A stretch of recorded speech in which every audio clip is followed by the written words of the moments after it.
everyone, welcome back to another video from Crypto Basics. In this tutorial video, I'm going to show you how to hide balance on Zerion wallet app. To hide your balance on the Zerion wallet, first of all open your Zerion application and make sure that you're inside the home page. Once you're in the home page of Zerion, go ahead and tap on your profile avatar or your wallet's avatar at the bottom right hand corner. Soon after you do that, tap on App Settings. Under the Settings menu, click on Security.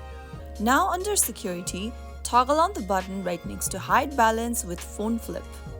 If you want to hide balance when opening the app, you can also toggle on the next button, and then once you toggle on both of these buttons, you will be able to hide your balance on Zerion. As you can see it on the screen, all of the balances has been hidden. So that's how you easily do it. When this feature is activated, flipping your phone will instantly hide your account balance, ensuring it remains confidential. If you want to reveal your account balance again, you can go to the same option and toggle off the buttons. I hope the tutorial was helpful to you. If it was, go ahead and give us a thumbs up. Don't forget to subscribe to our channel by hitting the subscribe button. Press the bell icon so that you'll never miss another upcoming upload from us. I will be back again in the next video. Thank you for watching.